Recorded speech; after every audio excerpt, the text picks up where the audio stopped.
हमारे वार्ड को ऐसा नेगलेक्ट कर दिया है दलितवाद समझ के कि तुम्हारे वार्ड में कुछ काम नहीं होगा। मनमर्जी से की जाए, दूसरी समाज की भर्ती की जाए क्षेत्रों पर, और मतलब वाल्मीकि समाज का शोषण किया जा रहा है। बस ये है कि जनता हमको मार भर नहीं पा रही है। बाकी तो मतलब बीजेपी अगर वोट के नाम से हम जाएंगे लेने तो वो घसीट के मारेंगे। देवरी नगर पालिका परिषद के भाजपा के 7 पार्षद लगातार 5 दिन से अपनी ही परिषद के विरोध में धरना पर बैठे हैं। बस स्टैंड गांधी स्मारक के पास बैठे भाजपा के 7 पार्षदों से धरना स्थल पर पहुंचकर देवरी तहसीलदार एवं नापा प्रभारी सीएमओ ने धरना समाप्त करने का सभी 7 पार्षदों से आग्रह किया, पर सभी अपनी मांगों पर अड़ग हैं और लगातार धरना स्थल पर बैठे हुए हैं। देवरी नगरपालिका परिषद में हो रहे लगातार भाजपा के 7 पार्षदों के साथ दुर्व्यवहार एवं अनदेखी और उपेक्षा को लेकर अभी तक भाजपा हाईकमान की तरफ से कोई प्रतिक्रिया नहीं आई है। भाजपा पार्षदों में कुछ ऐसे पार्षद भी हैं जो जिला भाजपा के कई मोर्चों में प्रतिनिधित्व करते हैं। ऐसे में उन्होंने भाजपा के जिला अध्यक्ष पर भी कई गंभीर आरोप लगाए हैं और कहा है कि अगर जल्द से जल्द हाईकमान से कोई कार्रवाई नहीं होती है तो भाजपा की सदस्यता से इस्तीफा भी दे सकते हैं। इसका विधानसभा चुनाव पर गहरा असर पड़ सकता है। आर न्यूज 24 की टीम जब देवरी धरना प्रदर्शन स्थल पर पहुंची और सभी 7 पार्षदों से बात की तो उन्होंने क्या कहा, देखिए इस खास रिपोर्ट। नमस्कार, स्वागत है आपका आर न्यूज 24 में। मैं आपके साथ हूँ रामस्वरूप सेन। यूं तो मध्य प्रदेश में भारतीय जनता पार्टी की सरकार है, शिवराज सिंह मुख्यमंत्री हैं, लेकिन मध्य प्रदेश की ही एक ऐसी नगर पालिका है सागर जिले की देवरी नगर पालिका, जिसमें भारतीय जनता पार्टी के जो 7 पार्षद हैं वो अपनी ही नगर पालिका परिषद के अध्यक्ष और जो आला अधिकारी हैं सीएमओ और कर्मचारी, इन सब के विरोध में पिछले 5 दिन से लगातार हड़ताल पर बैठे हुए हैं। लेकिन इन 5 दिनों में अभी तक किसी जो अधिकारी आए हैं उनने मनाने की तो कोशिश की है, लेकिन उनकी मांगें पूरी ना होने के कारण अभी तक वो हड़ताल से वापस गए नहीं हैं। और इन हड़ताल के मुख्य कारण क्या हैं, क्या इनकी मांगें हैं, इन पर हम खुद ही इनसे रूबरू होने आए हैं। जानेंगे कि ये कब अपनी हड़ताल बंद करेंगे और जो मांगें पूरी नहीं हुई तो आगे की क्या कार्रवाई करेंगे। तो जितने भी पार्षद हैं सबसे हम बात करेंगे। सब क्या नाम है आपका? संदीप जैन। क्या बात है, इतने दिन से अपनी पार्टी, अपनी परिषद, और जबकि मध्य प्रदेश में भाजपा की ही सरकार है, तो भाजपा के ही पार्षदों को हड़ताल पर बैठना पड़े, ये एक प्रकार से क्या कहें इसको, क्या है ये मामला? मामला ये है कि यहाँ पर 13 पार्षद भाजपा के जीते थे, 2 जीते थे कांग्रेस के। तो मेरी पत्नी अध्यक्ष का चुनाव लड़ी थी, तो मेरे साथ 7 भाजपा के पार्षद थे और नेहाल के जैन के पास 6 थे। तो उनने कांग्रेस के विधायक से साथ गांठ करके 2 कांग्रेस के पार्षद अपने साथ करके और वो अध्यक्ष बन गए। और जब से वो अध्यक्ष बनी हैं वो कांग्रेस के पार्षदों को का ज़्यादा ध्यान देती हैं और उनके साथ जो 6 पार्षद थे उनका। हम 7 पार्षदों के वार्ड में ना तो कोई काम होता है, ना प्रधानमंत्री आवास की किस्त डाली जाती हैं, ना सफाई होती हैं। भेदभावपूर्ण रवैया अपनाया जा रहा है, जबकि हम लोग भी भाजपा ही के हैं। और नगर पालिका में प्रधानमंत्री आवास हो चाहे किसी कोई भी काम हो बगैर भ्रष्टाचार के नहीं हो रहा, तो उसके विरोध में हम सब लोग यहाँ पर आमरण अनशन पर बैठे हैं 22 तारीख से। तो 23 तारीख को अपने तहसीलदार महोदय और सीएमओ मैडम आई थी, उनने आश्वासन दिया था, लेकिन अभी भी उस पर कोई काम नहीं हुआ। हम लोगों की मांग है यहाँ पर स्थायी सीएमओ दिया जाए जो रेगुलर में रोज रहे, क्योंकि जो सीएमओ हैं वो हफ्ते में 1 दिन आती हैं, अध्यक्ष के घर पर बैठकर ही काम करती हैं और वहाँ से चली जाती हैं। तो हम लोगों की मांग स्थायी सीएमओ की है और जो आय व्यय है साल भर का उसकी जानकारी दी जाए। अभी तक कोई जानकारी किसी भी पार्षद को नहीं है कि क्या खरीदी हुई है, क्या सरकार के द्वारा पैसा आया है। भ्रष्टाचार भारी है और उसी के कारण हम लोग बैठे हैं और जब तक हम लोगों की मांगें पूरी नहीं होंगी ऐसे बैठे रहेंगे। आपने कहा परिषद में 7 पार्षद केवल बैठे हैं, लेकिन भारतीय जनता पार्टी की तो और भी पार्षद हैं, वो क्यों नहीं बैठे यहाँ पे अनशन पे? अब वो कांग्रेस के समर्थन में अध्यक्ष हमारे भाजपा के से जीते थे, लेकिन वो कांग्रेस के कहने पर चल रहे हैं। तो 6 लोगों का समर्थन और 2 कांग्रेस के पार्षदों का समर्थन के साथ है, और हर्ष यादव के कहने पर परिषद चल रही है, और हमारे अध्यक्ष उन्हीं के कहने पर काम करते हैं। संजय चौरसिया है हमारे साथ, पार्षद हैं, वो भी उनसे हम जानेंगे क्या कारण है आपके वार्ड में, ऐसे कौन से काम हैं जो नहीं हुए हैं और अन्य वार्डों में हुए हैं। बड़ी अच्छी बात कही भैया, धन्यवाद आपके लिए जो आप हमारे धरना स्थल तक हम लोगों की खबर लेने आए। हमारे वार्ड में इन 1.25 वर्ष में कुछ भी नहीं हुआ, और तो ठीक है नाली सफाई तक नहीं हुई, विकास की बात क्या करें। निर्माण तो अभी तक देखा ही नहीं है कि सुभाष वार्ड में कुछ हुआ हो। हाँ, मगर जनता को परेशान, हमारे वार्ड की जनता है जो मतदाता है, इनको अत्यधिक परेशान जरूर कर रहे हैं। कौन से काम रोके जाते हैं आपके वार्ड के? जैसे जिनके पिछले समय से प्रधानमंत्री आवास स्वीकृत हैं, जिनकी किस्तें एक वर्ष हो गया, उनकी किस्तें नहीं डाली जा रही।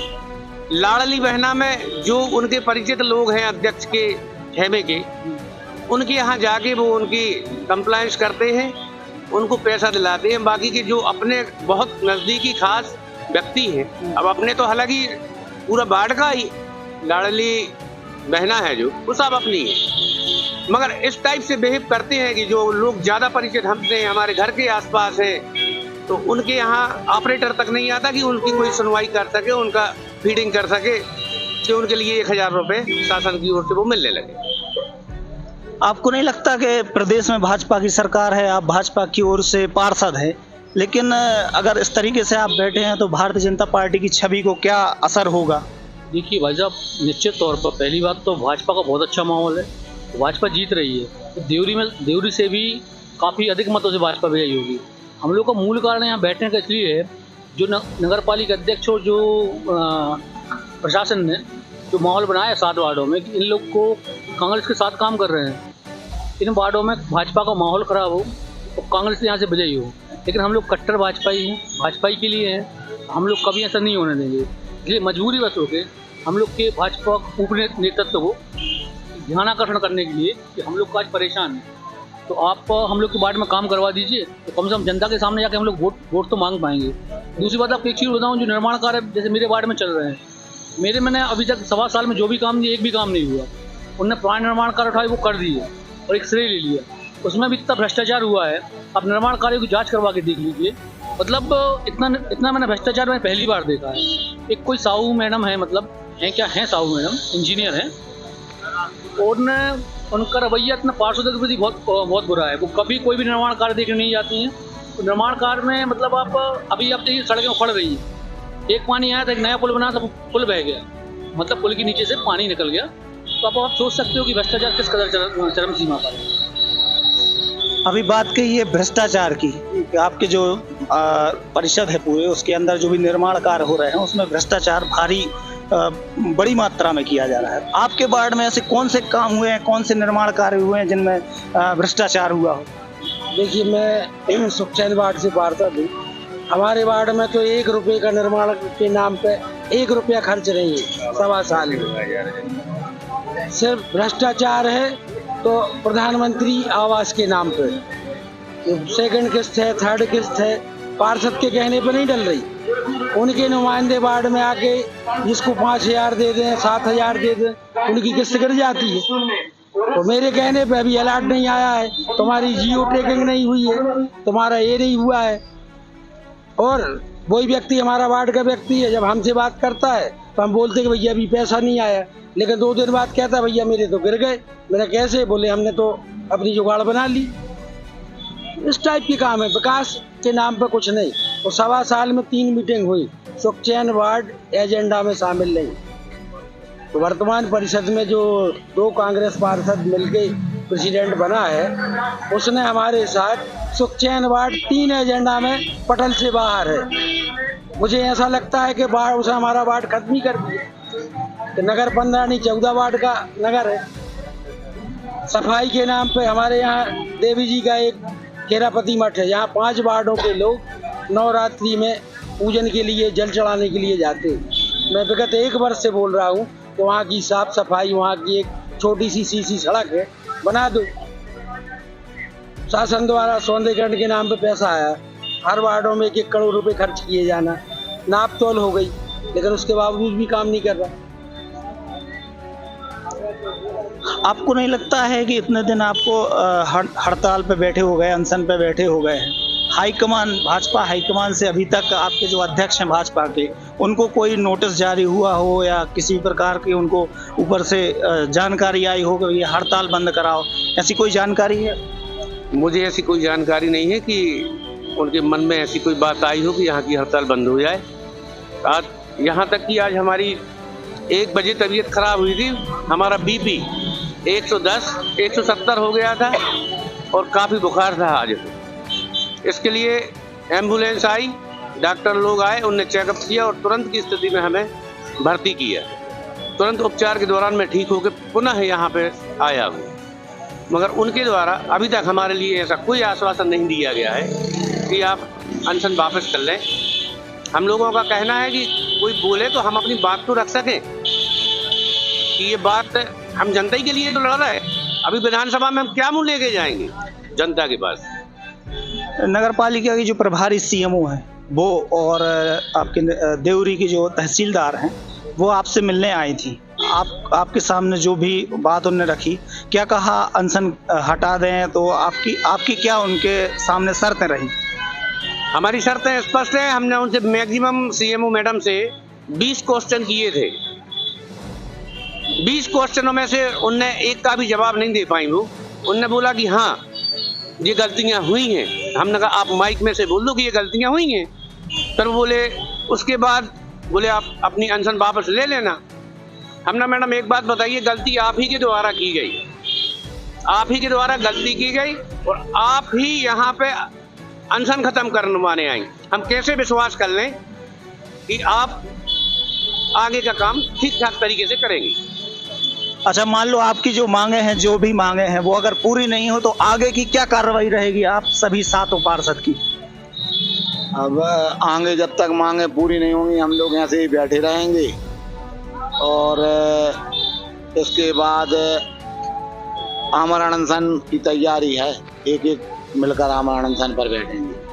चूंकि प्रदेश सरकार लगातार महिलाओं के लिए आगे बढ़ा रही है, महिलाओं को नेतृत्व का मौका दे रही है। आपकी नगर पालिका में अध्यक्ष जो हैं वो महिला हैं, क्या लगता है वही पूरी नगर पालिका को हैंडल करती हैं या फिर उनके प्रतिनिधि जो हैं वो? प्रतिनिधि अलकेश जैन जी हैं, वो पूरा हैंडल करते हैं। उन्हीं के सारे पे पूरा नगर पालिका प्रशासन चल रहा है।